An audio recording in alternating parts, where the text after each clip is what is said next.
Okay جی، اس series میں آج ہم ڈسکس کر رہے ہیں نظر بد کے بارے میں. ٹھیک ہے، یعنی کہ بیڈ سائڈ، بری نظر کا لگ جانا کیسا ہے اور نظر بد کا علاج کیا ہے، نظر بد کا لائف پہ کیا امپیکٹ ہوتا ہے. اور کچھ لوگوں نے مجھ سے کوشچن کیا ہے کہ کیا نظر بد کا کوئی ہماری زندگی پہ اثر ہوتا ہے، یا نظر بد ہوتی بھی ہے یا نہیں ہوتی، یا لوگ صرف ایسے باتیں ہی کرتے ہیں. نظر بد ہوتی ہیں، بالکل ہوتی ہے. یہ حدیث سے ثابت ہے کہ نظر بد ہوتی ہے، لیکن نظر بد کا کنیکشن انسان کی آنکھ کی نظر سے نہیں ہوتا، انسان کے دل کی نظر سے ہوتا ہے. انسان کی اندر کی جو فیلنگز ہیں اس سے اس کا کنیکشن ہوتا ہے. ٹھیک ہے، دل کے جو ہمارے احساسات ہوتے ہیں وہ نظر بد کا باعث بنتے ہیں. اگر انسان کسی سے حسد کرے تو اسے نظر بد لگ سکتی ہے. ٹھیک ہے، نظر بد جو ہے وہ ایکچولی میں حسد کی ہی ایک سٹیج ہے، کہ انسان کا حسد اس سٹیج پر انسان کو لے آتا ہے کہ اسے لٹرلی دوسرے کو جو ہے نظر لگ جاتی ہے اس انسان سے. جامع ترمذی کی ایک حدیث ہے کہ آپ صلی اللہ علیہ وسلم نے فرمایا کہ اگر کوئی چیز تقدیر پر سبقت لے جا سکتی تو وہ نظر بد ہوتی. یعنی کہ نظر بد جو ہے وہ ایسی چیز ہے کہ آپ کی تقدیر میں جو کچھ بھی لکھا ہے نا، یہ اس کو بھی ڈینوائے کر کے خود آگے آ جائے گی. ٹھیک ہے، نظر بد جو ہے یہ اتنی زیادہ امپاورمنٹ ہے اس کے اندر کہ یہ آپ کی لکھی ہوئی تقدیر جسے کوئی بدل نہیں سکتا اس کو بھی یہ بدل سکتی ہے. اور حدیث میں بارہا اس چیز کا ذکر آیا ہے کہ اگر آپ صلی اللہ علیہ وسلم نے فرمایا ہے کہ تقدیر پہ کوئی چیز سبقت لے جا سکتی تو وہ نظر بد ہوتی، یا نظر بد ہے. ٹھیک ہے، اور ابو سعید خدری سے روایت ہے کہ انہوں نے فرمایا کہ رسول اللہ صلی اللہ علیہ وسلم جنوں کی نظر بد اور انسانوں کی نظر بد سے اللہ کی پناہ مانگتے تھے، کہ یعنی انسان کی نظر بد لگ جائے یا جنوں کی لگ جائے تو نظر بد کا علاج ضروری ہے، اور اس کا علاج ممکن بھی ہے. یہ نہیں ہے کہ اس کا علاج ناممکن ہے. اب نظر بد آپ کے کھانے پہ بھی لگائی جا سکتی ہے کہ انسان کو بھوک نہ لگے، اس کے پہننے اوڑھنے پہ بھی لگائی جا سکتی ہے کہ اسے اچھا پہننے کو نہ ملے. اس کے اثرات انسان کی لائف پہ اس طرح ہیں. ٹھیک ہے، کہ اس کا رہتا سہتا جتنا بھی ضمیر ہے وہ بھی مار دیا جاتا ہے. آپ دیکھیں کہ کسی کی باڈی پہ اس کی کیا اثرات ہو سکتے ہیں. وہ یہ اثرات ہیں کہ نظر بد سے انسان کی باڈی پہ بلیک سپاٹس بن جاتے ہیں. ٹھیک ہے، کالے سے دھبے. ٹھیک ہے، یا انسان اتنا کمزور ہو جاتا ہے جیسے اسے لگتا ہے کہ سوکڑے پن کی بیماری ہو چکی ہے، یا انسان حد سے زیادہ بیمار ہو جاتا ہے، یا اسے اتنا زیادہ بیماری ہو جاتی ہے کہ وہ موت کی طرف چلا جاتا ہے.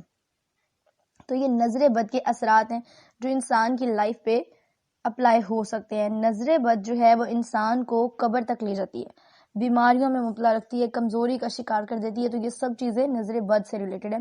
اسی سے ریلیٹڈ ایک حدیث ہے کہ رسول اللہ صلی اللہ علیہ وسلم نے فرمایا کہ ان العین لتدخل الرجل والقبر والحمل القدر، یعنی کہ نظر بد انسان کو قبر اور اونٹ کو ہنڈیا میں داخل کر دیتی ہے.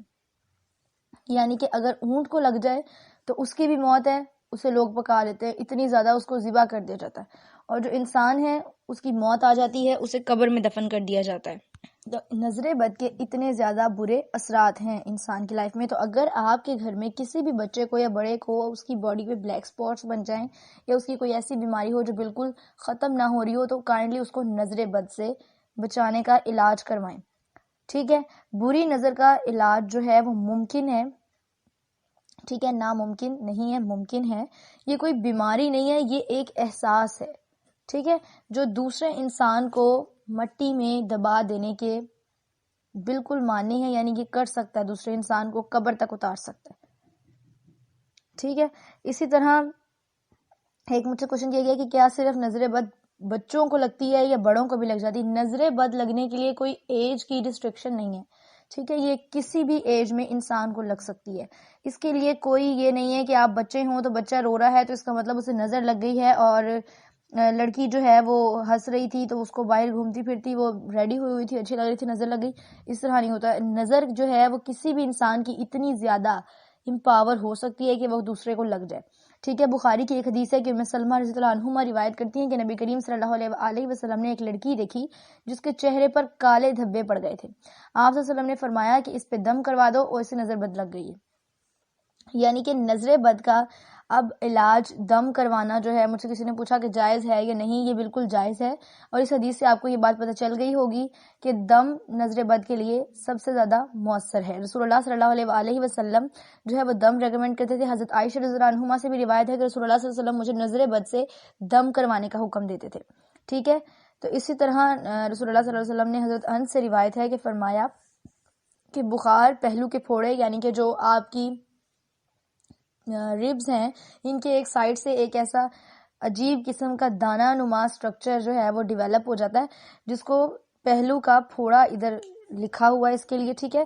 تو نظر بد میں دم کرنے کی اجازت دی گئی ہے، یعنی اس طرح کی چیزوں کے لیے دم کروایا جا سکتا ہے، بخار کے لیے کروایا جا سکتا ہے، اس طرح کی چیزوں کے لیے، لیکن ادروائز دم کروانا ہر کسی چیز کے لیے جائز نہیں۔ اسی کے بعد آگے مجھے کوشچن کیا گیا ہے کہ ہم نظر بد کے لیے تعویذ لے لیتے ہیں، تو تعویذ کو پہننا کیسا ہے؟ تعویذ نہیں پہنے جا سکتے، ٹھیک ہے۔ تعویذ پہننا شرک ہے۔ اسی طرح آپ کوئی بھی گنڈا، کچھ بھی کلاوا وغیرہ استعمال کریں، اپنے جانوروں کو پہنا رہے ہیں یا خود پہن رہے ہیں، کوئی دھاگا باندھ رہے ہیں، یہ سب شرک ہے۔ یہ میں نے مزارات کے لیکچر میں ریکارڈنگ آپ کو کمپلیٹ دی ہے کہ شرک ہیں یہ سب چیزیں۔ تعویذ پہننا، دھاگے باندھنا، دھاگے پہننا، اس طرح کوئی بھی چیز، کڑے پہننا، یہ سب شرک ہے۔ ہاتھوں میں، کلائیوں میں کچھ بھی پہننا، ٹھیک ہے۔ اس کے بعد یہ ہے کہ یہ ایک اچانک ہونے والا عمل ہوتا ہے نظر کا، ٹھیک ہے۔ اس کے لیے یہ نہیں ہوتا کہ کوئی انسان جان بوجھ کر کسی کو نظر بد لگا رہا ہے یا کسی انسان کو خود بخود کس طرح لگ گئی، یہ ایک لٹرلی تیزی سے ہونے والا عمل ہے، ٹھیک ہے، اور یہ اچانک ہو جاتا ہے، اس کے لیے کچھ پتہ نہیں چلتا، لیکن اس کا تب پتہ چلتا ہے جب بعد میں اس کے اثرات انسان پر ظاہر ہونا شروع ہو جاتے ہیں، ٹھیک ہے۔ تعویذ سے ریلیٹڈ ایک حدیث ہے، ابو بشیر انصاری رضی اللہ عنہما روایت کرتے ہیں کہ رسول اللہ صلی اللہ علیہ وآلہ وسلم کے ساتھ ہم ایک سفر میں تھے، تو آپ صلی اللہ علیہ وآلہ وسلم نے ایک قافلے کے ذریعے کچھ لوگوں کو پیغام بھیجا کہ آپ اپنی خوابگاہوں میں تھے، یعنی وہ لوگ اپنی خوابگاہوں میں تھے، تو انہوں نے پیغام بھیجا کہ کسی اونٹ کی گردن میں کوئی کلاوا بندھا ہوا نہ رہے، یعنی کلاوا، کوئی تعویذ، کوئی ایسی چیز ان کے جو گلوں میں بندھی ہوئی ہے اسے اتار دیں۔ تو لوگوں نے کہا کہ کیوں؟ تو انہوں نے کہا کہ بلکہ ان کلاووں کو کاٹ دیا جائے، یہ اس لیے کہ وہ لوگ اسے نظر بد کے لیے باندھتے تھے۔ تو رسول اللہ صلی اللہ علیہ وآلہ وسلم نے فرمایا کہ نظر بد کے لیے اس طرح کی چیزیں نہیں کرنی، یہ شرک ہے، ٹھیک ہے۔ اسی طرح حضور اکرم صلی اللہ علیہ وآلہ وسلم نے فرمایا، ابو ہریرہ سے روایت ہے، وہ فرماتے ہیں کہ رسول اللہ صلی اللہ علیہ وآلہ وسلم نے فرمایا کہ ان العین حق، یعنی نظر بد کا اثر حق ہے، نظر بد لگنا حق ہے، یعنی نظر بد لگ سکتی ہے کسی انسان کو، جانور کو، جس کو بھی اللہ تعالیٰ چاہے اسے نظر بد لگ سکتی ہے، ٹھیک ہے۔ اس کے لیے یہ کوئی چیز نہیں ہے کہ نظر بد کے لیے کوئی ایج ریسٹرکشن ہو۔ اس کے بعد ہے کہ اگر نظر بد اتارنے کا طریقہ، ایک تو میں نے آپ کو بتا دیا دم کروانا ہے، ٹھیک ہے۔ اب دم سے ریلیٹڈ میں آپ کو بتاتی ہوں کہ دم کس چیز کا ہو۔ حضور اکرم صلی اللہ علیہ وآلہ وسلم نے حضرت عائشہ رضی اللہ عنہما کو حکم دیا کہ جب بھی نظر بد لگ جائے تو معوذتین پڑھ لیا کریں، یعنی کہ معوذتین کیا ہیں؟ سورہ الفلق اور سورہ ناس، یہ دو صورتیں، یعنی جس کو بھی دم جو ہے نظر لگ جاتی ہے تو اسے یہ دو صورتیں پڑھ کر دم کر دیا جائے، یا پھر کسی پانی پر دم کر کے انہیں دے دیا جائے اور انہیں پلا دیا جائے، تو نظر بد کا اثر جو ہے وہ ختم ہو جاتا ہے۔ اسی کے بعد نظر بد اتارنے کا ایک اور طریقہ وہ یہ ہے، حدیث میں بتایا گیا ہے کہ حضرت عائشہ رضی اللہ عنہما سے روایت ہے کہ نظر بد لگانے والے کو حکم دیا جاتا ہے، یعنی جس نے نظر بد لگائی ہے اور اس کی جو ہے وہ پریڈکشن ہو گئی کہ اس انسان نے لگائی ہے، تو جس نے بھی نظر بد لگائی ہے تو اسے یہ حکم دیا جاتا ہے کہ وہ وضو کرے، یعنی جس پانی میں ایک برتن لے اس میں وہ وضو کرے، اور جس پانی میں وہ وضو کرے وہ پانی جسے نظر لگی ہوئی ہوتی ہے اس کے پیچھے، یعنی سر کے پاس سے بہا دیا جائے نیچے کو، یا پھر وہ انسان اس پانی سے وضو کرے۔ دو روایات آتی ہیں، ٹھیک ہے۔ ایک تو یہ کہ وہ انسان بھی اسی پانی سے وضو کرے جس میں اس انسان نے کیا ہوا کسی برتن میں۔ سیکنڈ یہ آتی ہے کہ وہ پانی جو ہے وہ کسی کے سر کے پیچھے سے جسے نظر لگی ہوئی ہے اور جس کی لگی ہوئی ہے اس کا وضو کروایا جائے، اور جسے لگی ہوئی ہے اس کے پیچھے سے پانی بہا دیا جائے تو نظر اتر جاتی ہے، ٹھیک ہے۔ اس کے بعد ایک مجھے کہا گیا کہ کچھ لوگ عالم اور بابوں کے پاس چلے جاتے ہیں تو وہ بڑا جھاڑ پھونک کا کام کرتے ہیں نظر کے لیے، تو کیا اس کا طریقہ کار ہے، کیا یہ جائز ہے؟ تو دیکھیں، ایک مسلم کی ایک حدیث ہے کہ حضرت جابر بن عبداللہ رضی اللہ عنہما نے روایت کیا کہ نبی کریم صلی اللہ علیہ وآلہ وسلم نے سانپ کے ڈنک میں دم کرنے کی اجازت دی تھی، اور آپ صلی اللہ علیہ وآلہ وسلم نے اسماء بنت امیس رضی اللہ عنہما سے کہا کہ کیا بات ہے، میں اپنے بھائی کے بچوں کو دبلا پتلا دیکھ رہا ہوں، تو کیا انہیں فقر و فاقہ ہے، یعنی کہ وہ کمزور اتنے نظر آ رہے ہیں، تو کیا انہیں یہ ہے کہ وہ کھانے کو انہیں ٹھیک سے نہیں مل رہا یا ان کے فائنینشلی جو حالات ہیں وہ ڈسٹرب ہیں؟ تو انہوں نے کہا کہ نہیں، انہیں نظر بد لگ گئی. تو آپ صلی اللہ علیہ وسلم نے فرمایا کہ انہیں دم کرواؤ. اسی طرح ایک اور حدیث ہے جس میں رسول اللہ صلی اللہ علیہ وسلم نے فرمایا کہ جھاڑ پھونک صرف نظر بد کے لیے یا زہریلے جانوروں کے کاٹنے یا ایسے خون کے لیے ہے جو تھمتا نہ ہو. اس کے علاوہ کسی بھی چیز کے لیے جھاڑ پھونک کروانا جائز نہیں. ٹھیک ہے، جو چیزیں ہمیں حدود اللہ نے بتا دی ہیں ہمیں انہی کو فالو کرنا ہے. اس کے بعد مجھ سے یہ کوشچن کیا گیا ہے کہ الو کی نظر لگ جاتی ہے، تو اس کی کیا حقیقت ہے؟ دیکھیں، الو کی نظر لگنا یہ کیا آپ لوگوں کی ٹرمینالوجی ہے؟ کیا چیزیں آپ لوگ اتنے دقیانوسی لوگ ہیں، آپ لوگ اتنی پرانی چیزوں کو فالو کر رہے ہیں. یہ کوے کی آواز سے کسی کا گھر میں آ جانا اور اس طرح کی چیزیں، یہ اولڈ جو بھی اس طرح کی ٹرمپٹیشنز ہیں یہ آج کل چلنے والی نہیں. ٹھیک ہے، الو کی نظر کچھ نہیں ہوتی، انسان کی نظر بد یا جن کی نظر بد لگتی ہے. اسی سے ریلیٹڈ میں آپ کو ایک حدیث بتاتی ہوں جو کہ ترمذی کی حدیث ہے. اس میں رسول اللہ صلی اللہ علیہ وسلم نے فرمایا کہ الو کی کوئی حقیقت نہیں ہے اور نظر بد کا اثر حقیقی چیز ہے. یعنی کہ الو سے نظر لگنا یہ کوئی اس کا حقیقت نہیں ہے، یہ من گھڑت باتیں ہیں بنائی ہوئی. ٹھیک ہے، اس کی کوئی ریالٹی نہیں. ہاں، نظر بد لگ سکتی ہے، الو کی نظر اس طرح کا کوئی سین نہیں. ٹھیک ہے، تو یہ کچھ میں نے آپ کو اس کے بتائے ہیں اثرات کے انسان کے اوپر ہوتے ہیں. اگر آپ میں سے کسی کو بھی اس طرح کا کوئی ایشو ہے تو اسے چاہیے کہ وہ نظر بد کا دم کروا لے گے. اگر اس طرح ہمارے یہاں کی سوسائٹی میں یہ ہے کہ ہمیں پتہ نہیں چلتا کہ کس انسان نے نظر لگائی، اور اگر ہمیں پتہ چل بھی جائے تو ہم لحاظ کی وجہ سے اس انسان کو یہ بات کہہ نہیں سکتے ہیں کہ آپ نے یا آپ کی وجہ سے میرے بچے کو یا کسی انسان کو یہ نظر لگ گئی ہے. ٹھیک ہے، تو انسان کہہ نہیں سکتا. تو اس لیے ہمارے یہاں کی سوسائٹی کے لیے بیٹر چیز یہ ہے کہ آپ دم کروا لیں. ٹھیک ہے، اور دم کے لیے ایک تو آپ نے سورہ فلق اور سورہ ناس پڑھنی ہے. اس کے بعد ایک دعا ہے جو آپ لوگوں نے پڑھنی ہے، وہ یہ ہے کہ اعوذ بکلمات اللہ التامات من کل شیطان وہامات ومن کل عین لامات.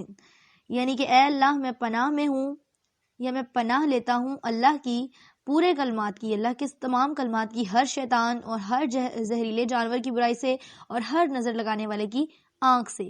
اور یہ دعا جو ہے وہ 12 حدیث میں آ چکی ہے. یہ نظر بد سے بچنے کی دعا ہے. حضرت محمد صلی اللہ علیہ وسلم حضرت حسن اور حضرت حسین رضی اللہ عنہما کو یہ دعا پڑھ کے دم کیا کرتے تھے، اور حضرت ابراہیم علیہ السلام بھی یہی دعا مانگا کرتے تھے نظر بد کے لیے. ٹھیک ہے، تو ایک یہ دعا ہے جو آپ کو احادیث میں مل جائے گی انشاءاللہ. فرسٹلی یہی دعا آپ کو مل جائے گی. اور سیکنڈ چیز کہ آپ نے سورہ فلق اور سورہ ناس کو، اور کچھ احادیث میں یہ آتا ہے کہ جب پہلے تو نبی پاک صلی اللہ علیہ وسلم یہ دعا پڑھا کرتے تھے نظر بد سے بچنے کی، اور جب یہ سورہ فلق اور سورہ ناس نازل ہوئیں اور ان کی فضیلت کا علم ہوا تو نبی پاک صلی اللہ علیہ وسلم صرف سورہ فلق اور سورہ ناس ہی پڑھا کرتے تھے. تو آپ ان میں سے کچھ بھی پڑھ لیں، پانی پہ دم کر کے کسی کو پلا دیں، یا پھر تعویذ بالکل نہیں آپ باندھ سکتے. ٹھیک ہے، یا پھر ویسے ہی پھونک مار دیں اور اللہ تعالیٰ پر یقین رکھیں. اللہ تعالیٰ انشاءاللہ ان کی نظر بد جو ہے وہ اتار دے گا، اور انشاءاللہ اللہ کے فضل سے سب کچھ ٹھیک ہوگا. تو نظر بد جو ہے وہ ایک حقیقی عمل ہے اور بالکل سچ بات ہے، اور اس سے گریز کرنے کی کوشش کریں. میں یہ نہیں کہہ رہی ہوں کہ کوئی انسان دوسرے کو نظر لگاتا ہے تو وہ نہ لگائے، یہ ایک حسد کا پوائنٹ ہے. تو دوسروں سے تھوڑی سی جیلسی کم کیا کرے. اگر آپ کی وجہ سے کسی کی حالت اتنی خراب ہو جائے کہ اسے قبر تک جانا پڑ جائے تو آپ کے لیے یہ کس قدر کبیرہ گناہ کی بات ہے، یہ آپ سب لوگ جانتے ہیں. ٹھیک ہے، اور تعویذ، دھاگے اور کسی بابے کی اس طرح کی انسٹرومنٹس پہ بالکل عمل نہ کیا کریں. ایک شرکیہ کلمات ہیں، یہ شرکیہ چیزیں ہیں. ٹھیک ہے، اور شرک کبیرہ گناہوں میں سے سب سے پہلا گناہ شرک ہے. تو اس چیز سے ہمیں بچنا ہے، نہ کہ ہمیں اس چیز کو پروموٹ کرنا ہے. تو اللہ تعالیٰ ہمیں ان سب پر عمل کرنے کی توفیق عطا فرمائے، آمین. اللہ تعالیٰ آپ لوگوں کو، آپ کے پیرنٹس کو اپنے حفظ و امان میں رکھے.